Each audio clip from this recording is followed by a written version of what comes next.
Hey guys, this is Coach Jonny Carter with the Chicago Fire. I have another English Premier League opinions piece for world-class coaching.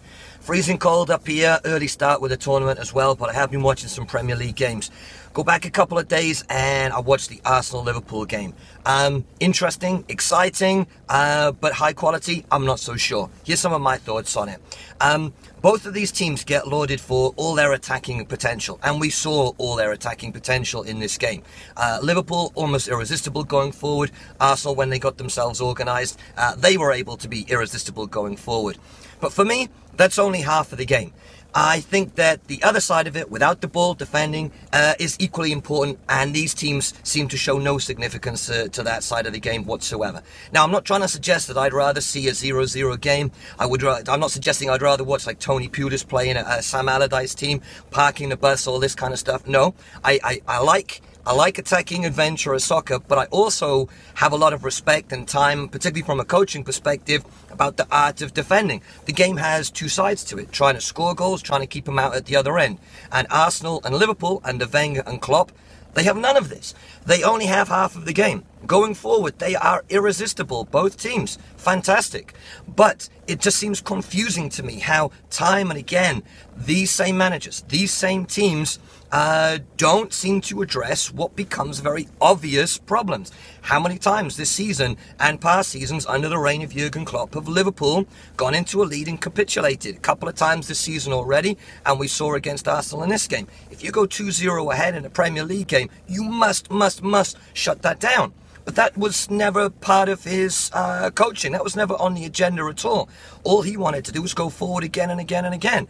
Arsene Wenger, exactly the same. How many times have we spoken about him not being able to address both sides of the ball? Arsenal very good going forward, but they just don't have a very solid midfield, and they certainly don't have a very solid defence. But this is not new. Arsenal and Liverpool continue to make these same mistakes.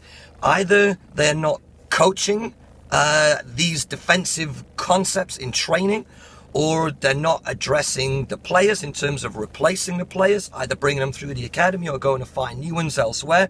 The Liverpool goalkeeper, how many times have we spoken about Liverpool needing a goalkeeper? Last video we spoke about how many of the top clubs in the Premier League have now world-class goalkeepers. Manchester City, Manchester United, Chelsea, Tottenham.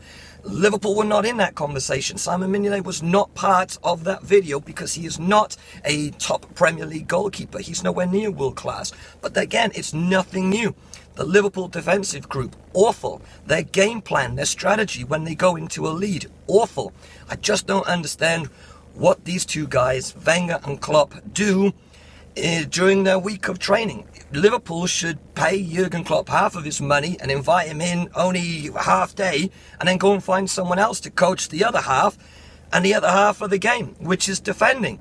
Because at the minute, I think both of these clubs, Arsenal under Wenger and Liverpool under Klopp, they are just going in one direction, but they are not showing enough respect, not showing enough care for the defensive side of the game. And it's going to cost them. I think Liverpool and Arsenal will remain in that maybe 4th, 5th, 6th position in the table. I don't think they're any closer to the top. I don't think they're any closer to winning a Premier League.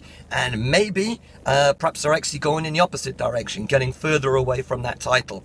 It seems obvious to me that you need to show a little bit more care and attention to the defensive side of the game, a little bit more care and attention to game strategy when you are in a winning position.